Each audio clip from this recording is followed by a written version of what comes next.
मैं भव्या मैडम। आज मैं फिर से आई हूँ आपको बताने के लिए लेसन अध्याय 3 पार्ट सेकंड। इसमें हमने पार्ट फर्स्ट में हमने बताया था कि किस प्रकार अंग्रेज हमारे यहाँ पे हिंदुस्तान में आए, व्यापार करने के बहाने से आए और उन्होंने किस तरीके से अपने यहाँ पे व्यापारिक कोठियाँ, उपनिवेश और अपनी कंपनी स्थापित की और किस तरह हमारे फूट डालो राज करो की नीति के द्वारा हम पर आधिपत्य कर लिया। ये सबसे पहले उन्होंने बंगाल में किया। बंगाल में किस तरीके से उन्होंने बंगाल की जो शक्ति थी नवाबों की उनको कमजोर किया। सिराजुद्दौला जब उत्तराधिकारी बना तो उसके जो संरक्षण थे, विरोधी थे, उनको अंग्रेजों ने संरक्षण देना चालू कर दिया और उसके बाद में उनसे उनकी सारी आर्थिक नीतियों पर अधिकार जमाने लग गए। तो सिराजुद्दौला ने उनसे युद्ध किया, प्लासी का युद्ध, और उसके बाद में उन्होंने धीरे धीरे नवाबों को अपने अधीन करने लग गए और मीर जाफर को उन्होंने वहाँ पे नवाब बना दिया। मीर जाफर जब तक धनापूर्ति करता रहा, जब तक उसे रखा और 1760 में उसको हटा दिया गया, अंग्रेजों ने हटा दिया उसे और उसकी जगह मीर कासिम को बना दिया। जब मीर कासिम बंगाल की स्थिति को सुधारना चाहता था तो अंग्रेजों को ये बात भी नहीं अच्छी लगी। उन्होंने उनकी दखल करना चालू कर दिया और फिर मीर कासिम को भी उन्होंने हटा दिया और मीर कासिम के बाद से ही जो नवाब थे उनकी शक्ति क्षीण हो गई और बंगाल पे सर्वोच्च अधिकार अंग्रेजों का हो गया। उसके बाद में 16वीं शताब्दी में जो एक उभरती हुई सर्वोच्च शक्तिशाली जो थे वो थे मराठी। तो आज हम पढ़ेंगे मराठा साम्राज्य। 16वीं शताब्दी में जो भारत में मराठा शक्ति एक प्रमुख शक्ति के रूप में उभर के सामने आई थी और ये सबसे शक्तिशाली शक्ति थी। 14 जनवरी 1761 में जब पानीपत का युद्ध हुआ, देखिए 16वीं शताब्दी में तो ये बहुत मानी हुई शक्तिशाली शक्ति थी मराठा, लेकिन जब 14 जनवरी 1761 में पानीपत का युद्ध हुआ उसके बाद में मराठों की शक्ति अपने आप ही कमजोर हो गई।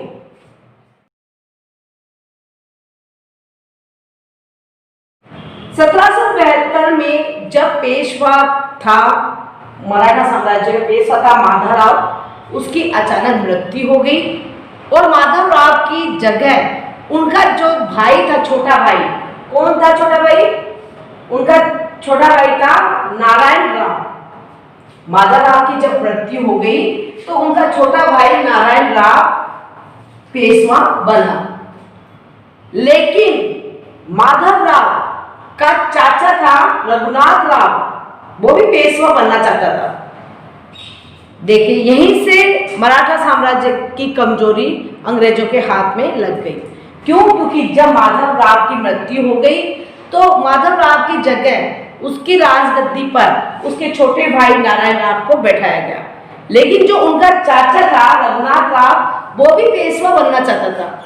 वो चाहता था कि ये अधिकार मेरा है, मैं उत्तराधिकारी बनूं, मैं यहाँ पे साम्राज्य करूं, लेकिन ऐसा हुआ नहीं और वो नारायण राव को गद्दी से उतारना चाहता था। इस बात का पता जब अंग्रेजों को चला तो उन्होंने क्या किया कि जो ये है रघुनाथ राव, उसकी मदद करना चालू कर दिया, उसे भिड़ाना चालू कर दिया, क्योंकि फूट डालो राज करो की नीति थी अंग्रेजों की। तो और उन्हें मराठों की कमजोरी का पता चल गया। अंग्रेजों ने रघुनाथ राव के साथ एक संधि की थी। वो संधि की थी 6 मार्च 1775 में। अंग्रेजों ने रघुनाथ राव था माधवराव का चाचा, उनसे एक संधि कर ली अंग्रेजों ने और वो संधि कहलाई सूरत की संधि और ये संधि हुई थी 6 मार्च 1775 ईस्वी में। इस संधि में क्या नियम शर्तें थी? ये शर्तें थी कि जो अंग्रेज है वो रघुनाथ राव को, जो अंग्रेज है वो रघुनाथ राव को वहां का पेशवा बनाएंगे, मराठों को सरदार बनाएंगे और रघुनाथ राव है वो साल से वेसी व सूरत की लगान का आधा हिस्सा अंग्रेजों को देगा।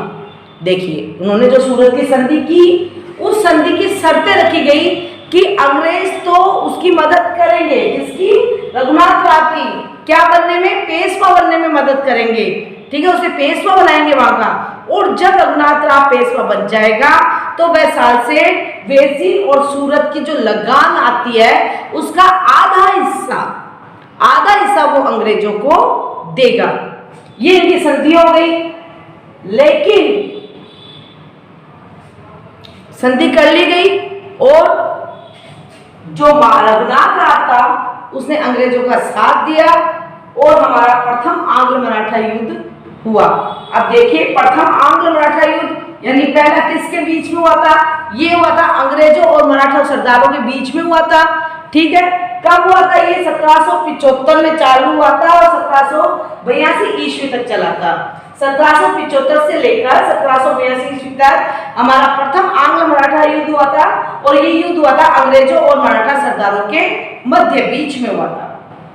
इसका जो परिणाम निकला वो परिणाम ये था कि जो अंग्रेज थे वो हार गए।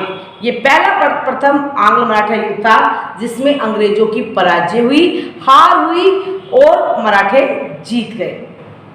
अब इनकी शर्तें क्या थी संधि की? जो सूरत की संधि हुई थी कि पेशवा बनाया जाएगा रघुनाथ राव को और बेसी सासठ और सूरत की लगान का आधा हिस्सा रघुनाथ राव देगा अंग्रेजों को। लेकिन ऐसा तो हुआ ही नहीं क्योंकि अंग्रेज तो हार गए, पराजित हो गए।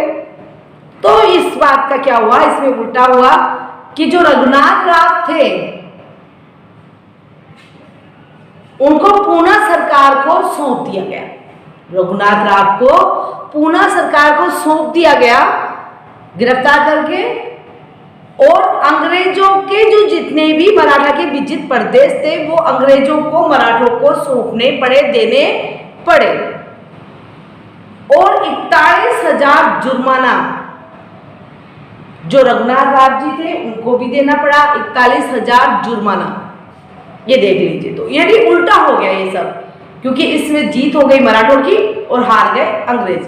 प्रथम आंग्ल मराठा युद्ध जो चालू हुआ था 1775 से ईस्वी से 1782 में अंग्रेज और मराठों के बीच में हुआ था।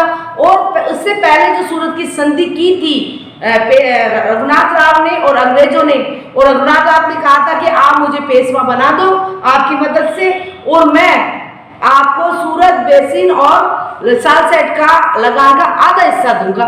लेकिन ऐसा तो हुआ नहीं। रघुनाथ राव जो था उसको पूना दरबार को सौंपा गया, 41,000 जुर्माना देना पड़ा उसे, और जो अंग्रेज थे जो हार चुके थे मराठा सरदारों से उन्हें वापिस करना पड़ा। अपने जो विजित प्रदेश थे जो उन्होंने मराठों के लिए थे वो उन्हें देना पड़ा। तो ये हो गया हमारा प्रथम आंग्ल मराठा युद्ध। अब हम पढ़ेंगे द्वितीय आंग्ल मराठा युद्ध। प्रथम आंग्ल मराठा युद्ध की हार के कारण जो अंग्रेज थे वो तिलमिला गए, क्योंकि उन्हें तो अपना साम्राज्य बढ़ाना था, साम्राज्यवादी नीति को लागू करना था, अपने को पूरा करना था। जब उन्होंने देखा कि प्रथम आंग्ल मराठा युद्ध जब हुआ तो उसमें अंग्रेजों की हार हो गई, और इस हार के, इस अपमान का बदला लेने के लिए वो फिर से मराठों से युद्ध करना चाहते थे। देखिए, द्वितीय जो आंग्ल मराठा युद्ध हुआ वो हुआ था इनका जो अंग्रेजों का लार्ड था लॉर्ड बेलेजली, वो चाहता था कि उसकी जो नीति थी वो नीति थी कि साम्राज्यवादी नीति, अपने साम्राज्य को बढ़ाने की नीति। तो जो द्वितीय आंग्ल मराठा युद्ध हुआ उसका सबसे बड़ा अगर कारण जाना जाए या कहा जाए तो वो ये कहा जाएगा कि जो लॉर्ड वेलेस्ली था वो अपनी उसकी जो नीति थी वो साम्राज्यवादी नीति थी। वो अपने साम्राज्य को बढ़ाना चाहता था, मराठा शक्ति को कमजोर करना चाहता था। यही सबसे प्रमुख कारण रहा कि द्वितीय आंग्ल मराठा युद्ध हुआ। और दूसरा अगर हम कारण बता सकते हैं या दूसरा कारण हम मान सकते हैं तो वो ये मानेंगे कि जो मराठा सरदार थे उनके आपस में ही द्वेष था, आपस में ही फूट थी उनके अंदर। तो इस बात दोनों ही चीजों को लेकर द्वितीय मराठा युद्ध हुआ। द्वितीय मराठा युद्ध हुआ था वो 1802 से 1805 ईस्वी तक चला। 1802 में प्रारंभ हुआ था और ये हुआ था अंग्रेजों और मराठों के बीच में। लेकिन ये एक ऐसा युद्ध था द्वितीय आंग्ल मराठा युद्ध, इसमें अलग अलग मराठा सरदारों ने अलग अलग अंग्रेजों से अधिकारियों से युद्ध किया। ये नहीं कि एक के साथ ही हो, अलग अलग जगह पे अलग अलग मराठा सरदारों ने अलग अलग अंग्रेजों से अधिकारियों से युद्ध किया। ये द्वितीय आंग्ल मराठा युद्ध हुआ था, जिसमें पहला था जो युद्ध हुआ वो हुआ था भोसले और अंग्रेजों के बीच में। पहला हुआ था भोसले और अंग्रेजों के मध्य हुआ था, ये हुआ था 1803 ईस्वी में। और इस युद्ध को हम अमरगाम के युद्ध के नाम से भी जानते हैं। ये अमरगाम का युद्ध हुआ था, ये हुआ था भोसले और अंग्रेजों के मध्य हुआ था, 1803 ईस्वी में हुआ था। और इस युद्ध का जो परिणाम निकला वो ये हुआ कि अंग्रेज जीत गए और भोसले की हार हुई। अमरगाम का जो युद्ध हुआ था इसमें भोसले पराजित हो गया और अंग्रेज जीत गए, 1803 ईस्वी में हुआ था। और अंग्रेजों के साथ भोसले को एक संधि करनी पड़ी 17 दिसंबर 1803 में, जो देवगांव की संधि के नाम से जानी जाती है। देखिए, भोसले और अंग्रेजों के मध्य जो युद्ध हुआ उसमें भोसले की पराजय हुई और अंग्रेजों की जीत हुई। ठीक है, ये अमरगाम के युद्ध के नाम से जाना जाता है। और 17 दिसंबर 1830 में जब भोसले की पराजय हो गई थी, तब उन्होंने अंग्रेजों के साथ संधि करनी पड़ी और वो संधि कहलाई देवगांव की संधि। उसके बाद में अंग्रेजों ने जिससे युद्ध किया वो थे सिंधिया। सिंधिया अंग्रेजों के बीच में युद्ध हुआ और वो युद्ध कहलाया लालवाड़ी का युद्ध। सिंधिया अंग्रेजों के मध्य जो युद्ध हुआ वो लालवाड़ी का युद्ध कहलाया। और यह युद्ध हुआ था 30 दिसंबर 1830 में से पहले हुआ था। और 30 दिसंबर 1830 में अंग्रेजों के साथ में सिंधिया को संधि करनी पड़ी और वो संधि कहलाई सुरजी अर्जुन गांव की संधि। सुरजी अर्जुन गांव की संधि हुई थी 30 दिसंबर 1803 ईस्वी में। इसमें सिंधिया पराजित हुए थे और अंग्रेज जीते थे। जब सिंधिया हार गए तो अंग्रेजों ने उनके साथ संधि की और ये संधि थी सुरजी अर्जुन गांव के नाम से जानी जाती है। ये संधि हुई थी 30 दिसंबर 1803 में। फिर हुआ होलकर और अंग्रेजों के मध्य युद्ध हुआ। इसमें न तो होलकर पराजय हुए और न ही अंग्रेज। जो बाद में लड़ा गया युद्ध वो था होलकर और अंग्रेजों के बीच में। न तो अंग्रेजों की पराजय हुई न होलकर, यानी इसमें कोई भी पराजित नहीं हुआ, यानी इसमें कोई निर्णय ही नहीं निकला। ठीक है। और जनवरी 1806 में अंग्रेजों ने और होलकर ने आपसी बातचीत कर एक संधि की। वो संधि कहलाई राजघाट की संधि। और इसमें जितने भी विजित प्रदेश थे जो थे वो एक दूसरे के आपस में लौटा दिए गए। इस प्रकार द्वितीय आंग्ल मराठा युद्ध हुआ। और इस युद्ध का सबसे बड़ा कारण माना जाता है कि जो लॉर्ड वेलेस्ली था वो अपने साम्राज्य को बढ़ाना चाहता था, उसकी साम्राज्यवादी नीति थी। वही रीजन रहा इस युद्ध का होना, क्योंकि वो अपने बढ़ना चाहता था तो उसने अलग अलग मराठा सरदारों से युद्ध किया, अलग अलग अधिकारियों ने किया, अलग अलग प्रांतों में जाके किया। अब हम देखेंगे तृतीय आंग्ल मराठा युद्ध। द्वितीय आंग्ल मराठा युद्ध में जब अंग्रेजों को अपनी जीत हासिल हुई, उन्हें बहुत उनका साम्राज्य बढ़ा, तो वो फिर से जो रह गए थे उनसे लड़के पूरा सर्वोच्च शक्ति प्राप्त करना चाहते थे, मराठों की शक्ति को क्षीण करना चाहते थे। उन्होंने तृतीय आंग्ल मराठा युद्ध किया। उन्होंने मराठा सरदारों से एक ऐसी संधि की जिस संधि से नाराज होकर मराठा सरदारों ने उनका विरोध किया और तृतीय आंग्ल मराठा युद्ध का कारण बना। ये कौन सी संधि थी? 13 जून 1817 में उन्होंने पेशवा के साथ की अंग्रेजों ने ये संधि, और 5 नवंबर 1817 को उन्होंने सिंधिया के साथ की। और ये संधि जो थी वो संधि का नाम था अपमानजनक संधि। देखिए, नाम से ही पता चलता है कि ये जो संधि थी ये पेशवा और सिंधिया दोनों को मतलब झंझोड़ के रखता है कि ऐसा क्या है, और उनके मान को सम्मान को ठेस पहुंचा इस संधि से। अंग्रेजों ने ये संधि इनसे की, पेशवा से और सिंधिया से। पेशवा से की थी उन्होंने 17 जून 1817 में, और 5 नवंबर 1817 में सिंधिया के साथ की। और इस जो संधि का नाम था वो था अपमानजनक संधि। जब ये संधि हुई तो इसका बदला लेने के लिए मराठों ने अंग्रेजों से युद्ध किया। वो युद्ध कहलाया तृतीय आंग्ल मराठा युद्ध।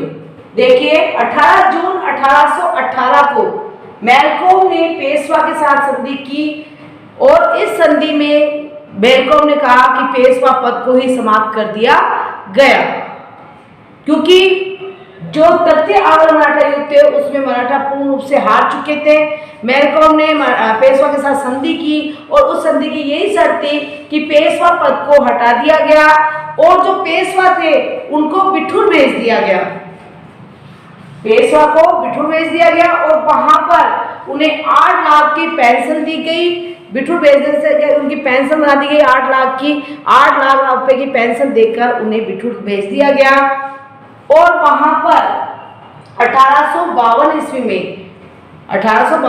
में पेशवा की मृत्यु हो गई और पेशवा की मृत्यु के साथ ही जो हमारे मराठा साम्राज्य था उसका जो सर्वशक्तिशाली था वो समाप्त हो गया, उसका अंत हो गया और इस प्रकार मराठा में भी अंग्रेजों ने अपना आधिपत्य स्थापित कर लिया, अपनी सर्वोच्चता स्थापित कर ली। जैसे बंगाल में नवाबों को उन्होंने क्षीण किया, उनकी शक्ति जो थी उनको कमजोर किया, उसी प्रकार अंग्रेजों ने मराठों की भी शक्ति को कमजोर किया। ये 3 युद्ध लड़के, प्रथम, द्वितीय और तृतीय आंग्ल मराठा युद्ध, जो 16वीं शताब्दी में उत्कृष्ट थे मराठा, वो देखिए कितने क्षीण हो गए, कितने कमजोर हो गए और मराठा साम्राज्य समाप्त हो गया। अगले फिर मिलेंगे, बाय।